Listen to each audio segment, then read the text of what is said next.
Hi friends, welcome to my channel. ఈరోజు నేను కాజు chilli paneer అయితే చేస్తున్నాను. చాలా బాగుంటుంది టేస్ట్ అయితే.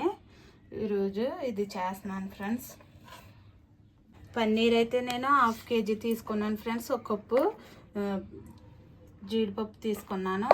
ఇలాగ మనకి ఈ సైజులో కట్ చేసుకోవాలి. పన్నీర్ అయితే అన్నీ సమానంగా కట్ చేసుకోవాలి. ముందు 1/2 స్పూన్ సాల్ట్ వేసుకుందాము. తొక్కు వేసుకోవాలి. 1/2 స్పూన్ వేసుకోవాలి. ఒక 1/2 స్పూన్ మిరియాల పొడి,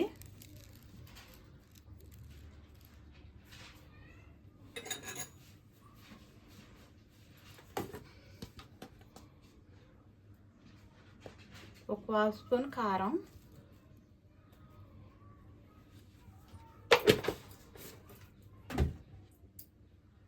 ఒక స్పూన్ మైదా వేసుకోవాలి.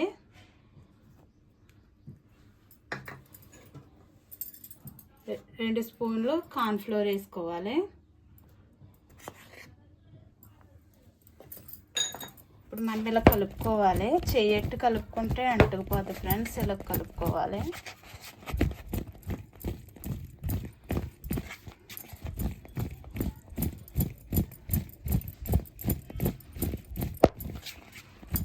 పన్నీర్ కొంచెం తడిగా ఉంటుంది కదా, ముందు ఇలా కలుపుకోవాలి. పన్నీర్ ఇలా కలుపుకున్న తర్వాత కొన్ని వాటర్ వేసుకొని కలుపుకోవాలి.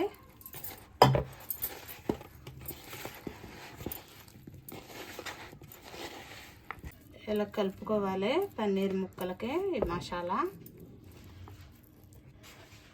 ఇప్పుడు మనము ఈ పన్నీర్ని వేపుకుందాము. స్టవ్ వెలిగించి ఆయిల్ అయితే వేసుకున్నాను. ఆయిల్ వేడయింది. ఇప్పుడు మనం ఇలాగా ఒకటి వేసుకోవాలి పన్నీరు.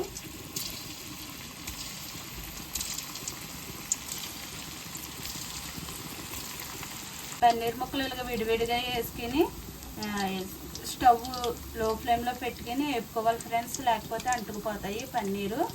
మనం 1 నిమిషం వరకు గట్టి పెట్టకూడదు. ఇప్పుడు మనం ఇలా కలుపుకోవాలి. ఇది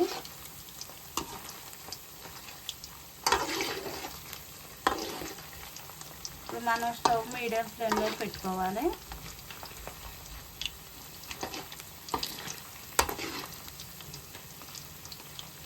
పన్నీర్ అయితే ఈ విధంగా వేసుకోవాలి ఫ్రెండ్స్.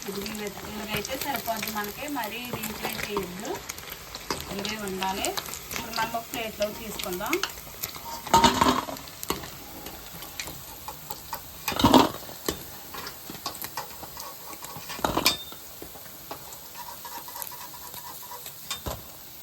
మిగిలిన పన్నీర్ ముక్కలు కూడా ఇదే విధంగా వేసుకోవాలి. ఇలా విడివిడిగా వేసుకొని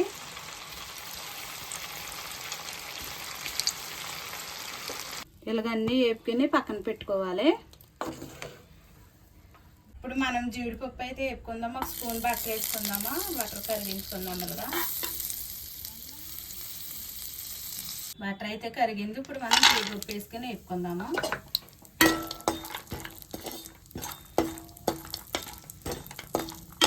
జీడిపప్పు అయితే వేగింది. ఇలాగా మనం ఒక ప్లేట్లో తీసుకుందాము. ఇలా పన్నీర్ ప్లేట్లో తీసేసుకుందాం.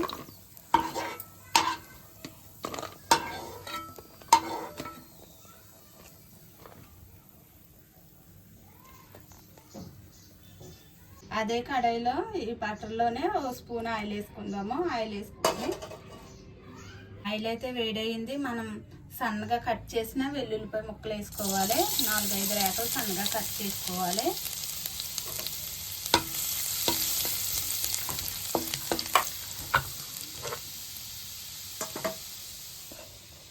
వేగిన తర్వాత కట్ చేసుకున్న పచ్చిమిర్చి,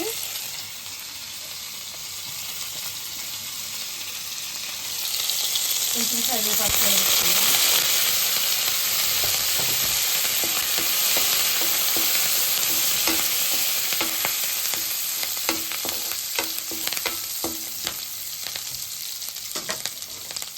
వాళ్ళు వేగిన తర్వాత ఇలాగ కొంచెం పెద్దగా కట్ చేసుకోవాలి. క్యాప్సికమ్ వేసుకుందాం. ఉల్లిపాయలు కూడా ఇలాగ కొంచెం పెద్ద ముక్కలు కట్ చేసుకుని వేసుకోవాలి.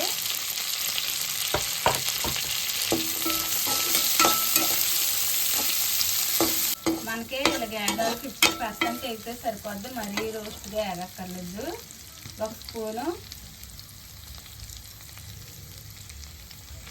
చిల్లీ సాస్ వేసుకోవాలి.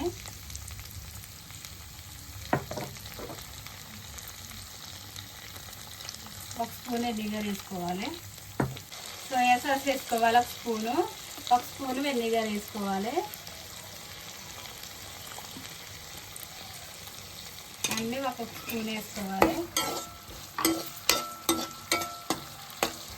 1 స్పూను టమాటా సాస్ వేసుకోవాలి.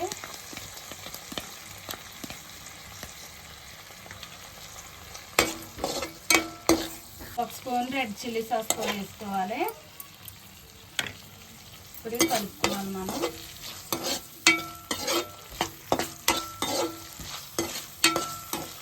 ఒక స్పూన్ కార్న్ఫ్లోర్ వాటర్లో కలుపుకోవాలి.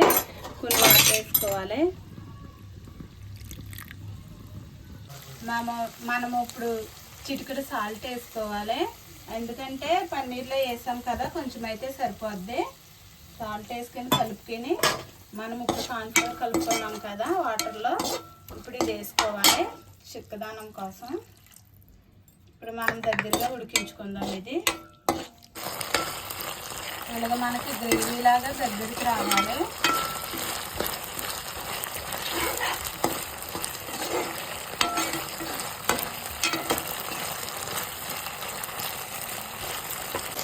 మనకి ఇప్పుడు ఇది గ్రేవీ దగ్గరగా వచ్చింది ఫ్రెండ్స్. ఇప్పుడు మనం తీసుకున్న పన్నీరు జీడిపప్పు వేసి కలుపుకుందాము. కొంచెం హై ఫ్లేమ్లో పెట్టుకొని కలుపుకోవాలి.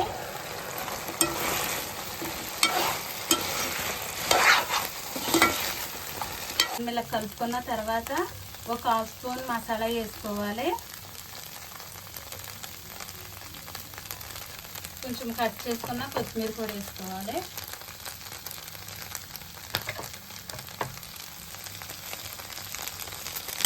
కలుపుకోవాలి. స్టవ్ హై ఫ్లేమ్లో పెట్టుకొని కలుపుకోవాలి.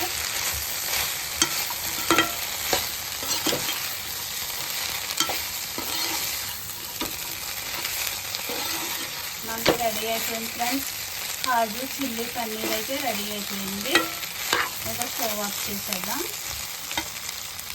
కాజు చిల్లీ పన్నీర్ రెసిపీ అయితే రెడీ అయిపోయింది ఫ్రెండ్స్. చాలా టేస్ట్గా ఉంటుంది. ఇది ఇలా చేసుకుంటే చాలా బాగుంటుంది. సాయంత్రం పూట ఇలా చేసుకుని తింటే మీకు కూడా నచ్చితే ట్రై చేయండి. నచ్చితే లైక్ చేయండి, షేర్ చేయండి, సబ్స్క్రైబ్ చేయండి. Bye friends.